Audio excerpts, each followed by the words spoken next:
శ్రీమైట్స్ ఛానెల్కు స్వాగతం. ఈరోజు మనం హనుమంతుని చరిత్ర గురించి చెప్పుకుందాము. ఈ కథ చందమామలో అక్టోబర్ 1974 నుండి ప్రారంభమై సెప్టెంబర్ 1978 వరకు సీరియల్గా వచ్చింది. అంటే 4 సంవత్సరాల పాటు ఏకధాటిగా ప్రచురించబడి పిల్లల పెద్దల మనసులను ఎంతగానో అలరించి సూపర్ హిట్ సీరియల్గా నిలిచింది. ఇప్పటిలాగా ఆ కాలంలో ఇంటర్నెట్, మొబైల్ ఫోన్స్, టెలివిజన్స్ లేవు. పిల్లలకు చందమామ లాంటి పుస్తకాలే వినోదం, విజ్ఞానాన్ని పంచెవి. అటువంటి హనుమంతుడి చరిత్రను వీర హనుమాన్ రూపంలో మనం కూడా చదువుకుంటూ వీక్షిద్దాము. జై శ్రీరామ్, జై హనుమాన్ అని నమస్కరిస్తూ కథలోకి వెళ్దాము. పూర్వం సుపర్వగరిమీద కేసరి అనే గొప్ప వానరుడు ఉండేవాడు. ఆ పర్వతం మీద 60,000 మంది వానరులు ఉండేవారు. కేసరి వారికి నాయకుడు. ఒకప్పుడు ప్రభాసతీర్థంలో ఉండే మునులను శంఖము, సబలము అనే 2 ఏనుగులు బాధిస్తూ ఉంటే కేసరి ఆ 2 ఏనుగులను చంపేశాడు. అందుచేత అతనికి కేసరి అనే పేరు వచ్చింది. కేసరి అంటే సింహం అని అర్థం. కేసరి మహాబలవంతుడు, భాగ్యవంతుడు అయి ఉండి కూడా బ్రహ్మచర్యం అవలంబించి మహాఘోరమైన తపస్సు చేసి అంతులేని శక్తులు సంపాదించాడు. ఆ కాలంలో సంబసాధనుడు అనే రాక్షసుడు తపస్సు చేసి బ్రహ్మను మెప్పించి 3 లోకాలను జయించేటట్టు వరం పొంది మునులను, సిద్ధులను, దేవతలను అమితంగా హింసించనారంభించాడు. దేవతలందరూ కలిసి బ్రహ్మదేవుడి వద్దకు వెళ్లి సంబసాధనుడు పెట్టే బాధలు భరించలేమని మొరపెట్టుకున్నారు. బ్రహ్మవారిని కేసరి వద్దకు పంపాడు. దేవతలు కేసరి వద్దకు వెళ్లి అతన్ని ఆశీర్వదించి సంబసాధనుడు పెట్టే బాధలని చెప్పుకుని, బాబూ, ఆ దుర్మార్గునుంచి నువ్వే మమ్మల్ని కాపాడాలి అన్నారు. ఇదే సమయంలో నారదుడు సంబసాధనుడి వద్దకు వెళ్లి శుభమస్తు అన్నాడు. సంబసాధనుడు నారదుడికి నమస్కారం చేసి, ఎక్కడినుంచి వస్తున్నారు, ఏమిటి విశేషాలు అని అడిగాడు. హేమకూటం నుంచి వస్తున్నాను. అక్కడ ఇంద్రుడు మొదలైన దేవతలందరూ చేరి నిన్ను చంపమని ఒక వానరుణ్ణి ప్రార్థిస్తూ ఉన్నారు. ఈ మాట నీతో చెప్పిపోదామనే వచ్చాను అన్నాడు నారదుడు. ఈ మాట వినగానే సంబసాధనుడు ఆజ్యంపోసిన అగ్నిలాగా మండిపడి, పాపంగదా అని ప్రాణాలతో వదిలిపెడితే ఇదా దేవతలు చేస్తున్న ఆలోచన? నన్ను కోతిచేత ఎలా చంపిస్తారో నేను చూస్తాను. ఇంతకాలమూ చచ్చినట్టు పడి ఉన్నవాళ్లు నన్ను చంపటానికి చూస్తున్నారా? నా భుజబలం ఏమిటో ఈ దేవతలందరికీ చూపిస్తాను అన్నాడు. ఆ రాక్షసుడు ప్రళయకాల రుద్రుడిలాగా చేతిలో మెరిసే కత్తి పట్టుకుని కేసరి ఉన్నచోటికి అతి వేగంగా వచ్చిపడ్డాడు. అతని పెడబొబ్బలు విని కేసరి వద్ద ఉన్న దేవతలకు గుండెలు అవిసిపోయాయి. వాళ్లు కొండగుహల్లోనూ కేసరి చాటున దాక్కునే ప్రయత్నాలు చేశారు. ఎక్కడికి పోతారు? మిమ్మల్నందరినీ ఒక్కదెబ్బతో చంపేస్తాను అంటూ సంబసాధనుడు దేవతలను తరుముతూ ఉంటే కేసరి అతనికి అడ్డం వెళ్లి, ఓరే దుర్మార్గుడా, నాచేత చావటానికే వచ్చావు, యుద్ధం చెయ్యి అన్నాడు. చిచ్చీ, కోతితో యుద్ధం చేయటమా? నాతో యుద్ధం చెయ్యటానికి శివుడే భయపడతాడు గదా. ఒక్క క్షణంలో నీ సంగతి తేల్చేస్తాను అంటూ సంబసాధనుడు కత్తి ఎత్తాడు. ఇంతలో కేసరి పెద్ద రాయి ఎత్తి రాక్షసుడి రొమ్ము అదిరేటట్టు కొట్టాడు. రాక్షసుడు కేసరిమీద ఒక గద విసిరితే అది కేసరి రొమ్ముకు తగిలి పిండి పిండి అయిపోయింది. కాని కేసరి చలించలేదు. సంబసాధనుడు ఒక శూలాన్ని విసిరితే కేసరి దాన్ని ఒడిసి పట్టుకుని తన మోకాలికి పెట్టి విరిచేశాడు. అప్పుడు రాక్షసుడు కేసరిని కత్తితో కొట్టటానికి ముందుకు వచ్చాడు. కేసరి తన తోకతో రాక్షసుడి చేతిమీద కొట్టేసరికి కత్తి జారి కింద పడింది. కిందపడిన కత్తి తీసుకోవటానికి సంబసాధనుడు ఒప్పుకోక బాహుయుద్ధానికి సిద్ధపడ్డాడు. కాని కేసరి పిడికిలితో ఒక్కపోటు పొడిచేసరికి ఆ రాక్షసుడు నెత్తురు కక్కుకుని చచ్చాడు. రాక్షసుడు చావటంతో దేవతల కష్టాలు తీరిపోయాయి. దేవతలు కేసరితో, ఇంకా ఎంతకాలం బ్రహ్మచారిగా ఉంటావు? ఇంక పెళ్లి చేసుకుని గృహస్థువు అయిపో అని కేసరిని హెచ్చరించి వెళ్ళిపోయారు. కేసరి కూడా తనకు అనుకూలంగా ఉండే కన్యకోసం ఎదురు చూడసాగాడు. బ్రహ్మదేవుడు సర్వాంగ సౌందర్యం గలిగిన అహల్య అనే కన్యను సృష్టించి గౌతముడు అనే మునికి భార్యగా ఇచ్చాడు. కొంతకాలానికి వారిద్దరికీ అంజన అనే కూతురు పుట్టింది. అంజన పూర్వజన్మలో ఒక విద్యాధరుడి కూతురు. ఆమె గొప్ప గాయకురాలు. అందుచేత ఆమెకు సుకన్యి అనే పేరు వచ్చింది. ఆమె ఒకసారి తన చెలికత్తెలతో హిమాలయానికి వెళ్లి అక్కడ ఒక సరోవరంలో జలకాలాడి ఒక చెట్టు కింద ఉండగా అగ్నిహోత్రుడు అటు పోతూ కనిపించాడు. అతన్ని చూసి సుకన్యి నవ్వింది. అగ్నికి కోపం వచ్చి వచ్చే జన్మలో వానరుణ్ణి కనమని శపించాడు. తర్వాత కుంజరుడనే వానరుడు సంతానం కావాలని శివుణ్ణి గురించి తపస్సు చేశాడు. శివుడు కుంజరుడికి ప్రత్యక్షమై, నాయనా, నీకు కొడుకులు పుట్టే యోగంలేదు. కాని ఒక కూతురు దొరుకుతుంది. ఆ చక్కని పిల్లకు నా అంశన లోకోత్తరుడైన కొడుకు పుట్టి నీ వంశాన్ని ఉద్ధరిస్తాడు అని చెప్పాడు. తరువాత కుంజరుడు తనకు కూతురు ఎప్పుడు దొరుకుతుందో గదా అని ఎదురు చూస్తూండగా ఒకనాడు గౌతముడు అంజనను అతని వద్దకు తెచ్చి పెంచుకోమని ఇచ్చి వెళ్ళిపోయాడు. శివుడి వరం ఇలా ఫలించింది. కుంజరుడి సంతోషానికి అంతులేదు. అంజన త్వరలోనే తన అసలు తల్లిదండ్రులను మరిచిపోయి కుంజరుణ్ణి తన తండ్రిగానూ అతని భార్య అయిన వింధ్యావళిని తన తల్లిగానూ చూడనారంభించింది. క్రమంగా ఆమెకు యుక్తవయస్సు వచ్చింది. కుంజరుడు ఆమెకు వివాహం చేసే ఆలోచన ఆరంభించాడు. ఈ లోపల కేసరి అంజన అందం గురించి పాట గురించి విని ఆమెను చూడటానికి బయలుదేరివచ్చి ఆమె వనవిహారం చేస్తుండగా చూశాడు. ఆమె బంగారు శరీరఛాయ అందమూ చూసి కేసరికి అమిత ఆశ్చర్యం కలిగింది. ఆమె తనను వరించేటట్టుంటే ఇంకేదీ జీవితంలో అవసరం లేదని అతనికి అనిపించింది. అంజనకు కూడా కేసరిపైన మోహం పుట్టుకొచ్చింది. కాని ఆమె ఆ విషయాన్ని తన చెలికత్తెలకు తెలియనీయకుండా వనవిహారం కట్టిపెట్టి ఇంటికి వచ్చేసింది. కేసరి మర్నాడు తన ఆప్తులతో అంజన తనకు నచ్చిందని చెప్పి ఆమెను తాను పెళ్లాడే మార్గం ఏమిటని అడిగాడు. కుంజరుడు మనకు బంధువు కాదగిన యోగ్యుడే. అతన్ని మంచిగా అడిగి చూద్దాం. పిల్లనీయనంటే బలప్రయోగం చేద్దాం అన్నారు కేసరి బంధుగణం. తరువాత కేసరి పంపిన పెళ్లి పెద్దలు కుంజరుడి వద్దకు వచ్చి కేసరి ఉద్దేశం తెలిపారు. కేసరి అంతవాడు తనకు అల్లుడు అవుతున్నందుకు సంతోషించి కుంజరుడు అంజనను అతనికి శాస్త్రోక్తంగా పెళ్లి చేశాడు. అయితే చాలాకాలం అంజనకు సంతానం కలగలేదు. సంతానం కోసరం అంజన, కేసరి ఎన్నో నోములు, వ్రతాలు చేశారు. కాని ఫలితం లేకపోయింది.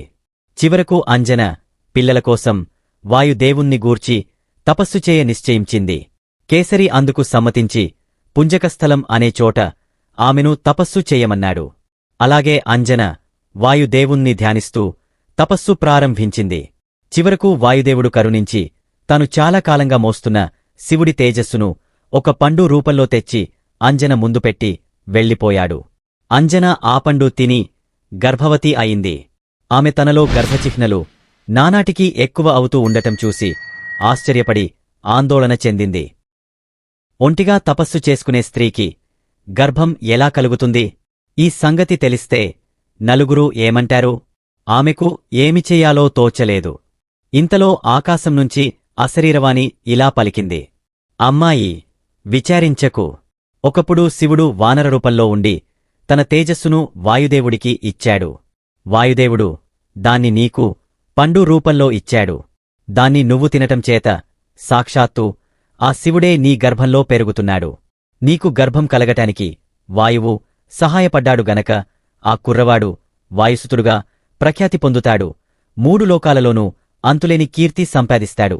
అశరీరవాణి ఇలా చెప్పిన మీదట వాయుదేవుడు అంజన ఎదట ప్రత్యక్షమై అశరీరవాణి చెప్పినదంతా యథార్థం. విచారించక నువ్వు వెళ్ళి నీ భర్తతో ఇలా జరిగిందని చెప్పు అని అదృశ్యమయ్యాడు. అంజన కేసరి వద్దకు తిరిగివచ్చి అతనితో జరిగినదంతా చెప్పింది. కేసరి సంతోషించాడు. 1 సంవత్సరం గడిచిన మీదట అంజన ఒక పిల్లవాణ్ణి కన్నది. వెంటనే దేవదుందుగులు మోగాయి, పుష్పవర్షం కురిసింది. ఆ కుర్రవాణ్ణి చూసి కేసరి అపరిమితమైన ఆనందం పొంది పండగ చేసుకున్నాడు. పిల్లవాడికి ఆకలి తీరటానికి పళ్ళు తీసుకొద్దామని అంజన తన బిడ్డను తమ పర్ణశాలలో చిగురుటాకులు పక్కమీద పడుకోబెట్టి అడవికి వెళ్ళింది. కాని ఆ పిల్లవాడు ఆకలిమీద ఉండి తల్లి వెనకగా పర్ణశాల బయటికి వచ్చి తూర్పు దిక్కుగా చూశాడు. అప్పుడే తూర్పు కొండమీది నుంచి ఎర్రగా పైకి వస్తున్న సూర్యబింబం కనిపించింది. దాన్ని చూసి ఆ కుర్రవాడు పండు అనుకుని తెలియని తనంవల్ల దాన్ని పట్టుకునే ఉద్దేశంతో ఆకాశానికి ఎగరాడు. అలా సూర్యుడికేసి ఎగిరిపోతున్న ఆ కుర్రవాణ్ణి చూసి యక్షులు, రాక్షసులు నాగులు నివ్వెరపోయి ఏదో ప్రళయం ముంచుకొస్తున్నదనుకున్నారు. ఇదేదో అపూర్వమైన కొత్త అవతారంగా వాళ్లకు కనబడింది. తన అనుచరులు ఆ కుర్రవాన్ని చూసి భయపడుతూ ఉంటే సూర్యుడు వారితో, ఇతడు ఈశ్వరతేజస్సుతో లోకాలను రక్షించటానికి పుట్టిన ఆంజనేయుడు. గొప్ప బలశౌర్యాలు కలవాడు. అయితే కుర్రతనం చేత నన్ను చూసి పండు అని భ్రమపడి తినటానికి వస్తున్నాడు. భయపడకండి అన్నాడు. తనను చూసి పండు అని భ్రమపడి దగ్గరికి ఎగిరివచ్చే ఆంజనేయుణ్ణి చూసి సూర్యుడు ముచ్చటపడి తన వేడిని తగ్గించేసుకున్నాడు. ఇంతలో ఆంజనేయుడు వచ్చి సూర్యుణ్ణి పట్టుకుని నోట్లో పెట్టుకుని వేడి అనిపించి మళ్లీ బయటికి తెచ్చి చేత్తో కొట్టి తిట్టి గొడవ పడసాగాడు. ఆరోజు అమావాస్య, రాహువు సూర్యుణ్ణి పట్టుకునే రోజు. అందుచేత సూర్యుణ్ణి మింగటానికి రాహువు ఆ సమయంలో వచ్చాడు. రాహువుని చూసి ఆంజనేయుడు పెద్ద పెడబొబ్బ పెట్టాడు. అది విని రాహువు భయకంపితుడై అతివేగంగా పారిపోయి స్వర్గం చేరి ఇంద్రుడి కొలువుకు వెళ్లాడు. ఇంద్రసభలో విద్యాధరులు ఇంద్రుడికి స్తోత్రపాఠాలు చదువుతున్నారు. తుంబురు నారదులు వీణలు వాయిస్తున్నారు. అప్సరసలు నాట్యం చేస్తున్నారు. ఇంద్రుడు చింతామణి పీఠం మీద వైభవంగా కూర్చుని ఉన్నాడు. రాహువు ఇంద్రుణ్ణి చేరి, నీకేం? నువ్వు హాయిగా ఆటలతో పాటలతో కాలం గడుపుతూ ఉన్న మతి కూడా పోగొట్టుకున్నావు అన్నాడు. అదేమిటి? అన్నాడు ఇంద్రుడు. ఇవాళ పర్వదినం గదా, సూర్యుణ్ణి పట్టుకుందామని నేను వెళ్లేసరికి నాకు శత్రువుగా మరొక రాహువు దాపరించి సూర్యుణ్ణి పట్టేశాడు. సూర్యుణ్ణి, చంద్రుణ్ణి పట్టటానికి ఇంకో రాహువు ఉంటే నేను దేనికి? అన్నాడు రాహువు. ఇంద్రుడు నివ్వెరపోయి, ఏమిటి? ఇంకొకడెవడో వచ్చి సూర్యుణ్ణి పట్టాడా? ఏది? నా వెంటరా అని ఐరావతాన్ని ఎక్కి చేతిలో వజ్రాయుధాన్ని పట్టుకుని వేగంగా బయలుదేరాడు. ఇంద్రుడు అండ ఉన్నాడు గదా అన్న ధైర్యంతో రాహువు ఆంజనేయుడి మీదికి వెళ్లాడు. ఆంజనేయుడు రాహువును ఏగాదిగా చూసి పండు అనుకుని పట్టుకోబోయాడు. ఆంజనేయుడు ఆర్భాటం చేసి ఉగ్రనరసింహమూర్తిలాగా మీదికి రావటం చూసి రాహువు కంగారుగా ఇంద్రుడి దగ్గరికి పరిగెత్తుకుంటూ పోయి, ఈ అబ్బాయి నన్ను చంపేస్తున్నాడు, రక్షించు అని కేకలు పెట్టాడు. భయపడకు అంటూ ఇంద్రుడు తన ఏనుగును ముందుకు తోలాడు. భీంకరిస్తూ తన మీదికి వచ్చే ఐరావతాన్ని చూసి ఆంజనేయుడు, ఈ పండు తెల్లగా బాగుంది, దీన్ని తిని ఆకలి తీర్చుకుంటాను అనుకుని మీదికి వచ్చేసరికి ఐరావతం కూడా బెదిరింది. ఇంద్రుడికి కోపం వచ్చి ఆంజనేయుడి పైన వజ్రాయుధం విసిరాడు. ఆ దెబ్బకు ఆంజనేయుడి దవడ విరిగిపోయింది. అతను ఉదయాద్రిమీద పడిపోయి కదలకుండా ఉండిపోయాడు. ఇది చూసి వాయుదేవుడికి దుఃఖం ముంచుకు వచ్చింది. అతనికి కోపం కూడా వచ్చి సంచరించటం మానేశాడు. ఈ లోపల అంజన పర్ణశాలకు తిరిగివచ్చి చూసేసరికి పక్కమీద బిడ్డలేడు. ఆమె తన బిడ్డకోసం రకరకాలుగా ఏడవటం మొదలుపెట్టింది. కేసరి ఆమెను ఊరడిస్తూ, ఏడవకు, నీ కొడుకు ఉదయించే సూర్యుణ్ణి చూసి పండు అని భ్రమపడి పట్టుకోబోయాడు. ఈ సంగతి రాహువు చెప్పేసరికి ఇంద్రుడు వచ్చి దవడ పగలేటట్టు కొట్టాడు. నీ కొడుకు స్పృహ తప్పి తూర్పు కొండమీద పడి ఉన్నాడు. వాయుదేవుడు ఇంద్రుడిపైన అలిగి సంచారం మానేశాడు. నీ కొడుక్కు సమస్త శుభాలు కలుగుతాయి అన్నాడు. ఈ మాటలతో అంజన ఊరడిల్లింది. వాయుదేవుడు అలిగి స్తంభించిపోయేసరికి దేవతలు కంగారుపడి బ్రహ్మ వద్దకు వెళ్లి ఇంద్రుడు ఆంజనేయుడి దవడ పగలగొట్టి మూర్ఛ పోగొట్టిన సంగతి, వాయుదేవుడు అలిగిన సంగతి చెప్పి కాపాడమని వేడుకున్నారు. బ్రహ్మదేవుడు హంసవాహనమీద వాయుదేవుడు ఉన్న చోటికి వెళ్లి, నాయనా, సమస్త ప్రాణులకు ప్రాణమిచ్చే వాడివి, అంతటా ఉండే వాడివి, నువ్వు అలగటం ధర్మమా అన్నాడు. వాయుదేవుడు వెళ్లి మూర్ఛపోయి ఉన్న ఆంజనేయుణ్ణి తన చేతుల్లో ఎత్తి తీసుకువచ్చి బ్రహ్మ కాళ్లవద్ద పెట్టి నమస్కారం చేశాడు. బ్రహ్మ ఆ కుర్రవాన్ని తన చేత్తో తాకేసరికి అతనిలో తిరిగి చైతన్యం వచ్చింది. ఇది చూసి వాయుదేవుడు సంతోషించి లోక సంచారం చెయ్యటానికి బయలుదేరిపోయాడు. బ్రహ్మ దేవతలతో, ఈ కుర్రవాడు లోకాలన్నిటినీ సంతోషపెట్టగలవాడు, ఇతనికి వరాలు ఇద్దాం, ఇతను సాక్షాత్తు శివుడి అవతారం అన్నాడు. అప్పుడు ఆంజనేయుడికి భూదేవి వేదశాస్త్రాలు వచ్చేటట్టుగా శక్తినిచ్చింది. నీటి భయం లేకుండా వరుణుడు వరమిచ్చాడు. మృత్యుభయమూ ముసలితనము లేకుండా యముడు వరమిచ్చాడు. కుబేరుడు యుద్ధాలలో విజయమిచ్చాడు. విశ్వకర్మ కనక కుండలాలిచ్చాడు. ఇంద్రుడు ఆంజనేయుడికి హనుమంతుడు అనే పేరు పెట్టి వజ్రాయుధం చేత అతనికి హాని లేకుండా వరమిచ్చాడు. బ్రహ్మ హనుమంతుడికి దీర్ఘాయువు, చిరంజీవిత్వమూ ఇచ్చాడు. తరువాత బ్రహ్మ వాయుదేవుడితో నీ కొడుకు నిష్కల్మషమైన కీర్తి సంపాదిస్తాడు. ఎన్నడూ ఓడడు. ఏకవీరుడు. పర్వతంలాటి ధీరత్వం గలవాడు. అనిమాది సిద్ధులన్నీ ఇతనికి ఉంటాయి. తలుచుకున్న మాత్రాన విశ్వమంతా చూడగలడు. విరాగే. ఎలాటి కామమూ లేనివాడు. కామరూపి. ఇతనిలో అంతులేని శౌర్య, ధైర్య, దయాది గుణాలుంటాయి. ఎన్నో అద్భుతమైన పనులు చేస్తాడు. వాటిని నువ్వే చూస్తావు అని చెప్పి వెళ్ళిపోయాడు. హనుమంతుణ్ణి గురించి, అతను సూర్యుణ్ణి పట్టుకోబోవటం గురించి చిత్రంగా చెప్పుకుంటూ దేవతలు కూడా వెళ్ళిపోయారు. వాయుదేవుడు హనుమంతుణ్ణి తీసుకుపోయి అంజనకిచ్చాడు. ఆమె తన కొడుకును తిరిగ సంపాదించి ఆనందబాష్పాలు రాల్చింది. ఆ ప్రాంతాలలో తపస్సు చేసుకునేవాళ్లు హనుమంతుడి సంగతి విని ఆశ్చర్యపడుతూ, సూర్యుడికాంతి మీద పడితేనే తాపం కలుగుతుందిగదా, ఈ పిల్లవాడు వెళ్ళి సూర్యుణ్ణి పట్టుకోవటమేమిటి అనుకున్నారు. తన కొడుకు దేవతలందరూ వరాలిచ్చిన సంగతి తెలిసి కేసరి చాలా సంతోషించాడు. హనుమంతుడు పెరిగెవస్తూ సమస్తమైన జ్ఞానమూ కలిగి ఉండికూడా ఆకతాయి పనులు చేస్తూ తిరగసాగాడు. మంచి పనులు చేయాలిగాని మర్కట చేష్టలు చేయరాదని, దరిద్రులను బాధించటం చాలా అసహ్యమని తల్లిదండ్రులు ఎంత చెప్పినా వినక అతను కోతివేషాలు వేస్తూ కాలం గడిపేవాడు. లోకాలను రక్షించటానికి పుట్టిన ఈ హనుమంతుడు చిన్నతనంలోనే ఇంత ఆకతాయి పనులు చేయటమేమిటో బ్రాహ్మణులకు అర్థం కాలేదు. ఏదన్నా శాపం పెడదామన్నా అతనికి శాపాలు తగలకుండా బ్రహ్మ ఇచ్చిన వరం ఉన్నది. అంతేగాక ఇంత మహాశక్తిమంతుడికి ఏ అడ్డూ అదుపు లేకపోతే లోకాలను తారుమారు చేయడా? అందుచేత ఆ బ్రాహ్మణులు హనుమంతుడికి తన బలం తెలియకుండా ఉండాలన్నారు.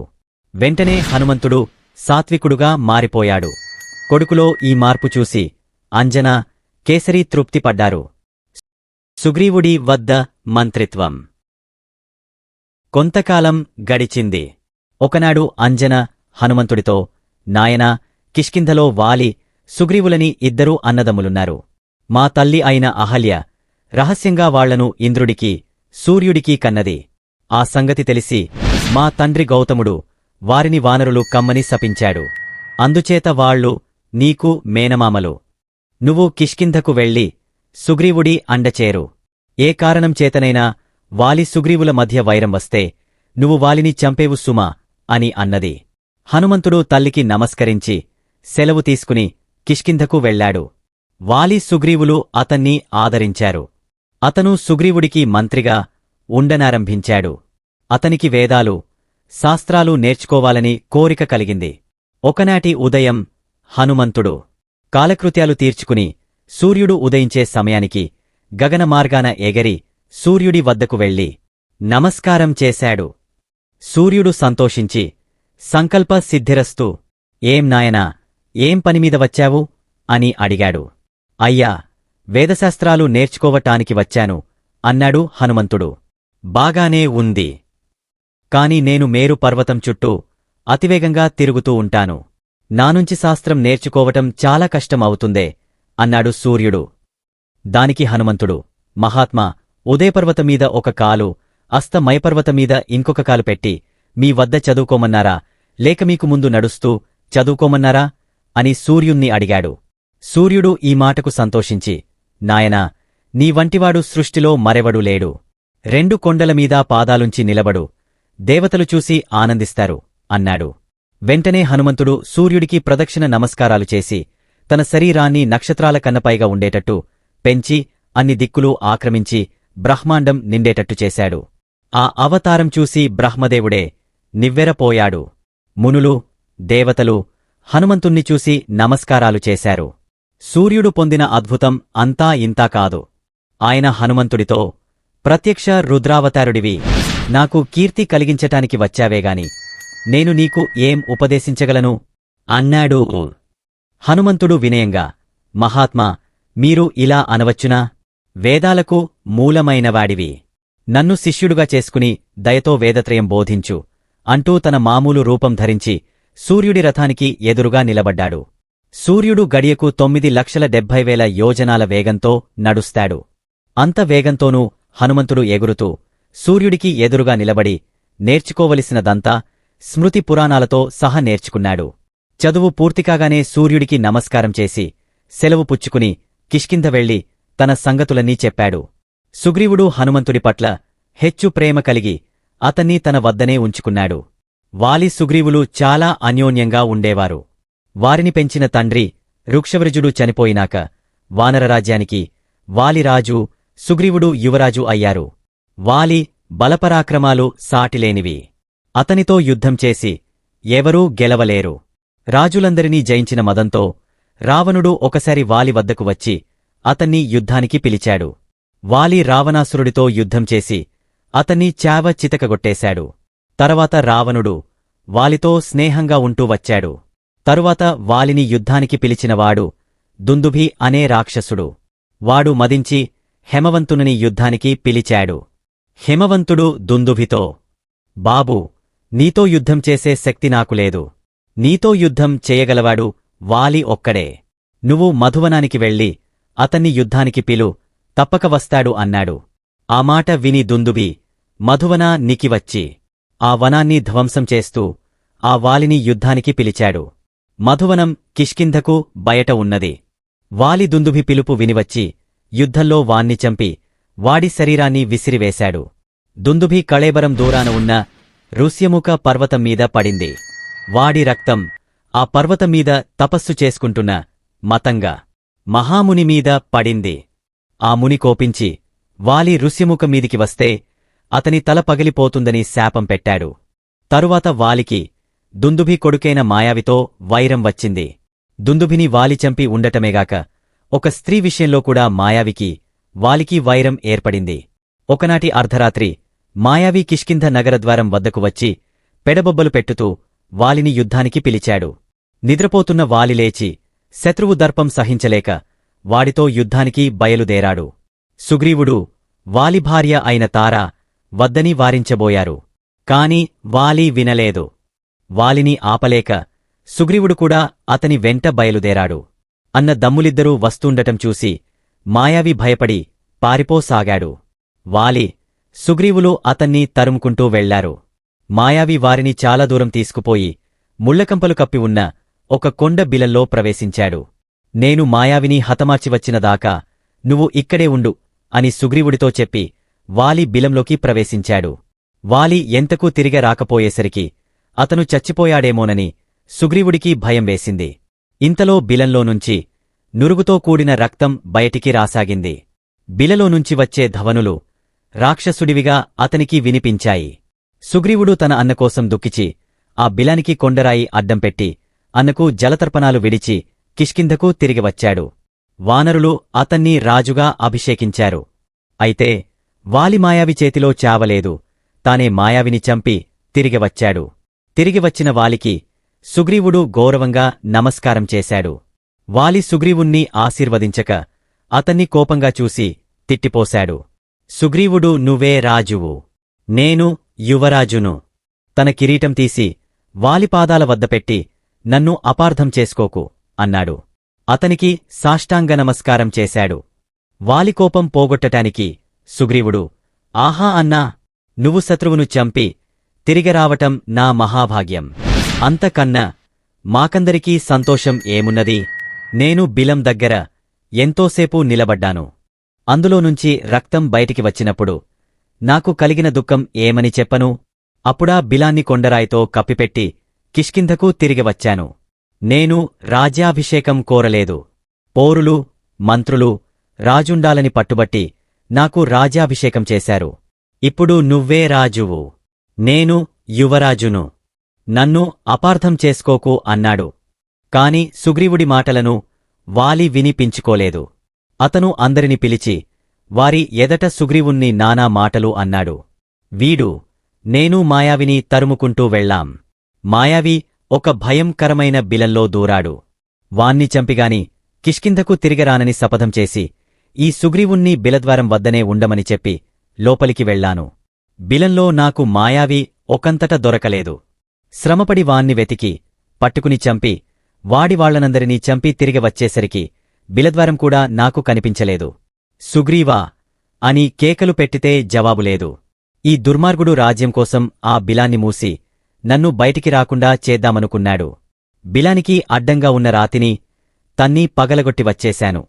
ఇలా అని వాలి సుగ్రీవుణ్ణి కట్టుబట్టలతో వెళ్లగొట్టాడు. సుగ్రీవుడి భార్య అయిన తారను తన భార్యగా చేసుకున్నాడు. సుగ్రీవుడు వాలి భయం కొద్దీ ఋష్యముఖ పర్వతమీద తల దాచుకున్నాడు. ఈ వనవాసంలో సుగ్రీవుడి వెంట హనుమంతుడు, జాంబవంతుడు, మైందుడు, ద్వివిధుడు అనే వానరులు అతని మంత్రులుగా ఉన్నారు.